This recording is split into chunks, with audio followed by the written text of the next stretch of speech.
So you're at Fredo's house. Fredo's house. Where were you in Fredo's house? Outside. Okay. And who was at Fredo's house when you first got there? Everybody that was in the house. Okay. And it's because I don't know who everybody was or is, can you please specify? Kobe, Melly. I'm on people I can remember. Okay. Was that the first time you saw Melly after you guys left the studio? Yeah. Was Melly wearing the same clothes or different clothes than when you saw him at the studio? At 4 a.m., just minutes after the shocking deaths of YNW Sack Chaser and YNW Juvie, Melly fired off a panicked text to Fredo Bang saying, "Brazy is messed up right now." Right after that, the two had an 8-minute phone call, though Fredo later claimed he doesn't even remember it. Moments later, Melly dropped his location pin for Fredo to scoop him up, and Fredo allegedly replied, "I'm on my way, I got you." Prosecutors now argue this points to Fredo being the one who picked Melly up immediately after the tragedy, and that's where things get wild. When Fredo was questioned under oath, he refused to give straight answers. This raised eyebrows because Melly is facing a massive $50 million lawsuit. And here's his own friend, who might have been right there afterward, choosing to plead the fifth instead of clearing things up. That silence spoke louder than any words. In the deposition, the lawyers pressed him hard. "Do you recall meeting with the prosecutor for the state of Florida in this case?" He answered, "Yes." Then they asked, "Do you recall if she offered you immunity, meaning if you talked, you wouldn't be prosecuted?" Immediately, his lawyers jumped in, Mr. Auden objected, and Ms. Davis instructed Fredo to plead the fifth. The family's attorney pushed again. That wasn't the question. The question was, "Were you offered immunity?" Fredo's response, "I think I was. I can't really recall." Now here's the kicker. Prosecutors allegedly offered him immunity to testify against Melly in the criminal case. That's huge. It shows just how deep this situation runs and how much pressure is being applied behind the scenes. This wasn't about the civil lawsuit, it was about the criminal case, and Fredo's decision to stay silent could change everything. During the questioning, Fredo Bang was asked straight up, "Have you ever been convicted of a crime?" Before he could even answer, his lawyers jumped in, telling him to plead the fifth. The strange part, that question had nothing to do with the case at hand. It was just about his background. The family's lawyer argued, "This matters. A witness's criminal history can be used to challenge credibility." And honestly, that's true. Because in trial, one of the first questions is always about prior convictions. Fredo's lawyers pushed back, claiming that wouldn't even be allowed in front of a jury. But here's the twist. The family's attorney insisted it absolutely would, and even hinted that Fredo had a felony on his record. That's when it got really tense. They started digging deeper, pointing out Fredo's 2016 arrest. Serious charges that led to him serving about 2 years before being released on parole. The questioning piled up. "Weren't you locked up for attempted murder? Didn't you face charges for illegal weapons and battery?" And Fredo admitted, "I pled guilty, I did my time, came home on parole." The courtroom energy shifted instantly. This was no small revelation. Then the conversation flipped to his history with YNW Melly. When asked how they first connected, Fredo said it started through music. Melly had wanted him as a manager, and they linked up for a feature track. But things got even more explosive when they brought up the infamous Vlad TV interview. Anyone who knows hip-hop culture knows those interviews come back to haunt artists in court. And sure enough, Fredo was grilled on it, especially when he mentioned G-Money, calling him one of my best friends who passed away. That one moment showed how closely Fredo's past, his music, and this entire case are tied together, and why prosecutors keep pressing him so hard. When the questioning turned to the loss of G-Money, things got emotional fast. Fredo was asked, "How'd he die?" He replied, "Some people say he was shot, but I don't know. I didn't see it." That shocked the room.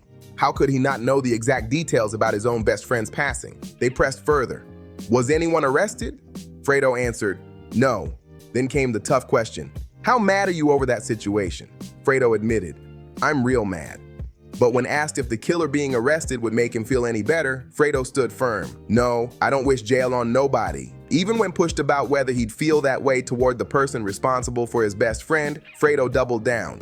"Yeah, because I've been to jail. I know how it feels. You're treated like an animal. I don't wish that on anybody." From there, the lawyers tried to hit his credibility. They caught him admitting he had lied about moving to Miami. Fredo explained that back then he couldn't legally relocate because of parole, so while he visited on travel passes, he wasn't actually living there. He confirmed his parole is now over, but the lawyers still used it to paint him as inconsistent. Then came the personal attack. "Do you have anger issues?" Fredo shot back, "Nah." When asked if that was another lie from an earlier interview, he responded, "Nah, I've been working on it. I'm in a good place now." Finally, they circled it back to Melly. "Do you recall how long before that feature track you first met him?" The deposition made it clear. Every detail of Fredo's past, his friends, even his emotions was being picked apart to test how much weight his words really carry. When asked if he remembered meeting some of the YNW crew, Fredo's answers were vague at best. "Do you recall ever meeting Christopher Thomas Jr., also known as YNW Juvie?" His response, "I think I met him once or twice." Same with Sack Chaser. "Probably met him once or twice." And Borland? "I met him a couple times." Nothing concrete, just uncertain answers that raised eyebrows. Then the lawyers shifted gears to the music business. "Have you ever done work with Track, the music manager?" Fredo admitted, "Yeah, I did something for one of his artists, but not recently." They pressed on. "Were you and Melly ever signed to the same label, like Def Jam?" Fredo pushed back, saying, "Nah, because he signed with 300, right? I'm not really sure. I've never seen his paperwork." His answers came off cautious, like he didn't want to be locked into saying anything that could be used later. Things got even more heated when they dug up one of his past interviews. The lawyer asked, "Is it true you once said jail is worse than dying?" Fredo didn't hesitate. "That's my opinion." They even brought up whether he had spoken about having a courtroom phobia. Fredo replied, "I don't think so." At one point, Fredo's frustration started to show. With so many questions circling back to old Vlad TV clips, he seemed annoyed. Why they keep bringing up Vlad interviews? But the attorney shot back, saying his role was to be the voice for Christopher Thomas Jr., and the courtroom was the only place to do that. And when asked about his views on jail, Fredo admitted it was personal opinion. The only time people are happy in jail is when they sleep. That statement alone sent shockwaves. It showed just how deep his experiences behind bars had shaped his perspective. The questioning turned to Fredo's relationship with Jamel, better known as YNW Melly. "Were you hanging with him before he got locked up?" Fredo pushed back, saying, "Can you make the question more specific? I wasn't with him when he got arrested, so I can't say that." But when asked directly if Melly was one of his best friends, Fredo didn't hesitate. "Yeah, I got love for him." That's when the lawyers pulled out more Vlad TV footage, and Fredo admitted something big. "I did lie right there." He confessed that in a past interview, he hadn't told the full truth. "When I said that, it was right before the passing of his friends. My video dropped after they died, and they were actually in the video, so yeah, that was a lie. I don't even know how I said that." The lawyers jumped on it. "Who was in the video?" Fredo answered plainly, "Sack and Juvie. They're in the Kill Ya music video, just standing in the background." The admission gave prosecutors exactly what they wanted, another strike against his credibility. But they didn't stop there. They switched gears and started playing clips from No Jumper interviews, trying to dig even deeper into his past words and actions. Then came one final question that cut straight to the heart. "Do you still carry around G Money's ID?" That moment reminded everyone just how personal this case is. Not just about music or business, but about friendships, loss, and loyalty being tested under the harsh lights of the courtroom. When asked why he still carried G Money's ID, Fredo kept it simple. Sentimental reasons. From there, the question shifted to his property in Miami. "You owned a house in Miami as of 2020? Fredo confirmed, "Yeah, March 2020. But when pressed about whether that was the same house he lived in when Juvie was killed, things got confusing. Fredo said he didn't recall, adding that back in 2018, he didn't even own a house. The lawyers tried to clarify, "So you moved from house A and then bought house B?" Fredo responded carefully, not giving them much to work with. Then came the bombshell question, "What do you know about whether Jamel Demons killed his friend, Christopher Thomas Jr.?" Before Fredo could say more, his lawyer immediately cut in, "I'm going to instruct my client to assert his Fifth Amendment right." But here's where it got messy. Fredo had already let out a quick "nah" before his attorney jumped in. The lawyer re-asked the question, and this time Fredo formally pled the Fifth. That single moment sent a ripple through the room because it raised the question of what he almost said versus what he legally chose not to. The lawyers didn't stop there. They pointed out Fredo had been seen in videos wearing Free Melly shirts and claimed he'd been in the studio with Melly thousands of times. Fredo quickly backtracked. "I was probably lying. I've never been in a studio 1,000 times. I can't give you a number, but I know it wasn't that." That exchange painted a picture of someone caught between loyalty to a friend, pressure from the courtroom, and the weight of his own past statements, all playing out in front of everyone. The questioning took another sharp turn when Fredo was asked about the Free Melly shirt he'd been seen wearing. "Do you believe what your shirt says, that Melly should be free?" Fredo responded carefully, "I don't want to jail nobody, but yeah." Then came the big one. So, you weren't on the scene when the shooting happened, correct? Before Fredo could explain, his lawyers immediately jumped in. We're asserting the Fifth Amendment. That refusal shocked the room. He couldn't even answer yes or no to whether he was there. Mr. Phillips, the attorney pressing him, explained exactly why this was such a big deal. In a civil case, unlike a criminal one, a jury is allowed to make a negative inference when someone takes the fifth, meaning they can assume the silence is hiding something damaging. And Fredo's silence in that moment could make jurors think he was protecting himself, or even Melly. The weight of that instruction alone could shift the entire case. Phillips rephrased the question. I'm just trying to understand whether you were on the scene when any shots were fired. But Fredo's lawyers shut it down again, making it clear he wasn't going to answer anything that might link him to that night. Then the focus moved back to the Free Melly shirt. Were you paid or compensated to wear it? Fredo replied, no. The lawyers also highlighted an old Vlad TV clip where Fredo admitted he had spoken with Melly since his arrest. Under oath, Fredo clarified, only on a video visitation phone. He hasn't had phone privileges in a long time, so I haven't talked to him directly. That exchange left one thing clear. Every time Fredo invoked the fifth, it only fueled speculation about what he really knows and just how close he was to Melly during the most critical moments of this case. The lawyers pressed Fredo about whether he had any cell phone contact with Melly while he was locked up. Fredo made it clear, nah. When he did have phone privileges, he would call or video chat. I wouldn't take a call off a contraband phone. That denial set the stage for what came next. They then pulled up a Vlad TV clip, asking if parts of the interview had been edited. Fredo said no, nothing was cut. The questioning quickly shifted to music. Does a track exist with you, Melly, and King Von? Fredo confirmed, yeah. But when asked if it's been released, he said no, though he admitted it's a powerful record that fans would go crazy over if it ever dropped. Next came the legal side. Fredo revealed he had been subpoenaed for Melly's first trial, but never ended up testifying. Why? Because, according to him, the state never re-subpoenaed him. That explained why people were questioning why he wasn't called to the stand the first time around. But then came the question that turned heads. So you don't know whether a bunch of people met at your house in the early morning hours after a murder? Immediately, his lawyer stepped in. We're asserting the Fifth Amendment. The timing raised eyebrows because the implication was that people might have gathered at his home right after the crime, and he claimed to know nothing about it. Finally, the attorney circled back to his connection with Melly. Do you know enough about the fact you were texting with the person charged with double murder within minutes or hours after the crime? Once again, silence and legal walls went up. The way Fredo avoided those questions only made things look more suspicious, like there are details about that night he's determined not to let slip. The pressure only grew as the lawyer hammered Fredo on his contradictions. Why do you have two different answers? Why do you say you know nothing, but you seem to have information just minutes or hours after it happened? Once again, Fredo's attorneys cut in, asserting his Fifth Amendment rights. But the tension was obvious. They played back his Vlad TV interview where Fredo said he knew nothing about the night of October 25th leading into the morning of October 26th. Under oath, Fredo nearly slipped. He started with, I told, before his lawyer shut it down. It was a close call, almost like he was about to reveal something he shouldn't. The attorney pressed harder, pointing to a clip where Fredo was laughing after saying he didn't know anything. What was funny about that? Fredo answered. The way Vlad asked the question, it was kind of funny. Still, the optics didn't help him. Then came another bombshell. Did you ever correct Vlad when he said people went to your house after the murder? Fredo admitted, nah. His lawyer immediately stepped in again, forcing him to remain silent. From there, the deposition took a wild turn. Fredo was asked about the time he met Kanye West with Melly. He recalled it happening in Florida, saying Kanye pulled up briefly, maybe 30 seconds. But when asked if he discussed YNW business disputes or group conflicts with Melly, Fredo said no, he stayed out of that. The questioning even touched on Melly's behavior. The lawyer asked if Fredo knew about any talk of split personalities or mental health issues. Fredo clarified, no. When I said something before, I was just talking about his style, the way he dressed, the way he moved. It was different from how he was brought up. Finally, they asked about Melvin.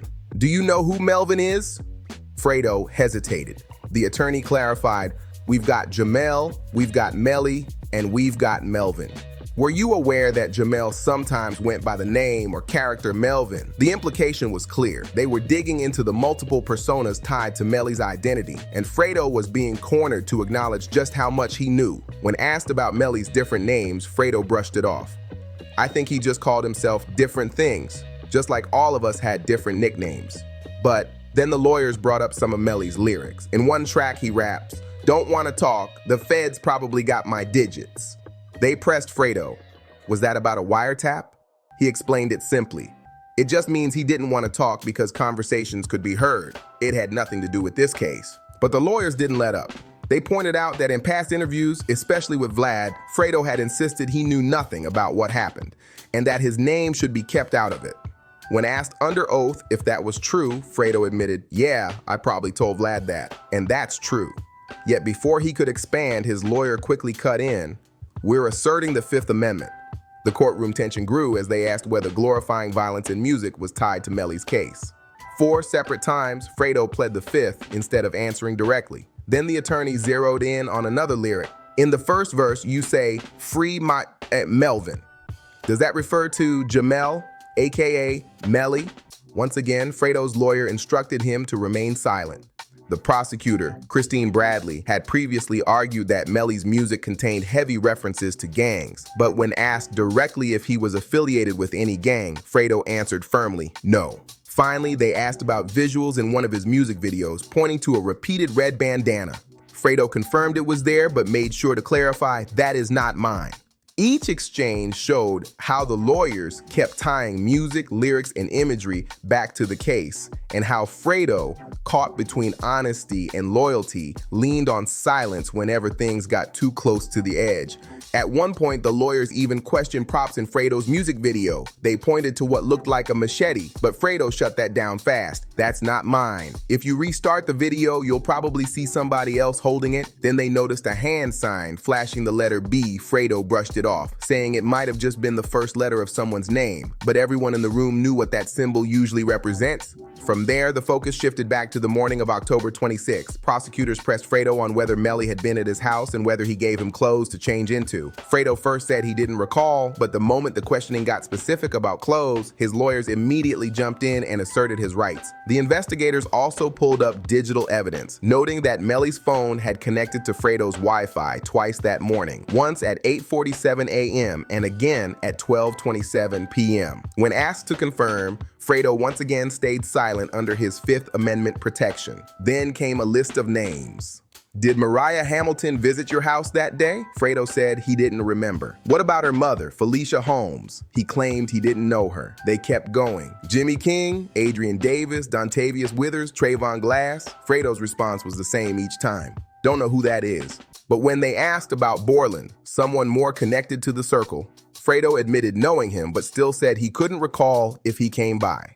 And when the spotlight turned to Melly himself, the lawyers instantly stepped in again, instructing Fredo to assert his rights instead of answering. The final question cut deep. Why did all these people, including some you claim you don't even know, end up at your house on October 26, 2018? Why was your Wi-Fi being accessed just hours after a homicide? And once again, Fredo pled the Fifth. And that silence spoke volumes, leaving everyone to wonder what really went down inside that house and why so many loose ends kept pointing back to him. On page 38 of his statement with prosecutor Christine Bradley, Fredo was asked directly, "Did Jamel Demons ever give you a gun?" Fredo answered no. Then came the follow-up. Did he ever ask you to give him one? Fredo claimed he didn't recall, but before the question could be pressed further, his lawyer stepped in, asserting his rights. The interrogation then moved to a key moment, an 8-minute phone call that took place at 4:04 a.m. on October 26th, right after the murders. Prosecutors say this was when Melly was allegedly in the woods, reaching out for help. Records show Fredo spoke with him for exactly 498 seconds. When asked what they discussed, Fredo said he didn't recall. Still, he admitted the call happened. From there,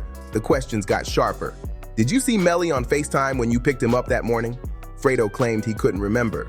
Didn't you admit to picking him up in the early hours of October 26th? Before he could answer, his attorney cut in once again, instructing him to remain silent. But earlier testimony revealed something interesting. Fredo said he was under the impression that Melly had been attacked, explaining, "I've been through criminal situations, so I don't like getting in people's business. I thought he was attacked." When asked how he came to that conclusion, Fredo responded, "Social media." That explanation didn't sit right with anyone. Why?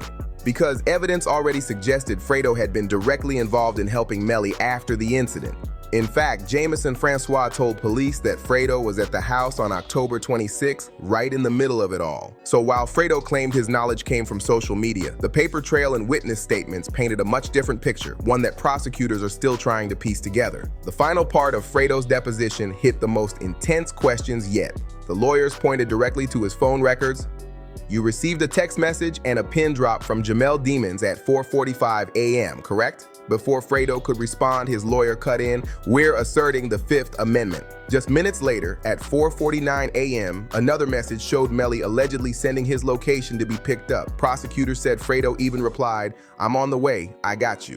Once again, his lawyer stepped in, keeping him silent. The questions then moved to language in the text. Why do you refer to Jamel Demons as blood?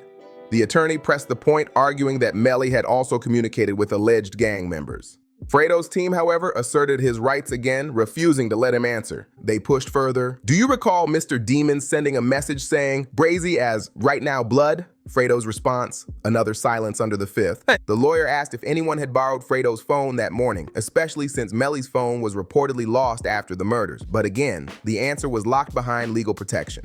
Then came the biggest accusations. Isn't it true you drove Jamel Demons, known as YNW Melly, to your house in the early hours of October 26, 2018? His lawyer stepped in yet again. They followed up. Did Melly's friends and even his mother come to your house to discuss the shootings? Did you all talk about going to a field to find a firearm? Did you drive your car there? Did you help dispose of a weapon? Each time, Fredo asserted his rights. Even when asked about clothes being changed, about people allegedly gathering at his house, or about whether he ever contacted police when he first heard about Christopher Thomas being shot, his response never changed. Silence, assertion after assertion. This left one chilling impression. The prosecutors had plenty of questions, plenty of records, and even plenty of witness claims. But Fredo wasn't going to give them any new answers. His refusal to speak only deepened the mystery surrounding what really happened in those early morning hours. And that's where the story leaves us for now. If you want to stay locked in as this case unfolds, make sure to subscribe to the channel, drop a like, share this video, and let me know your thoughts in the comments below. Your voice matters here.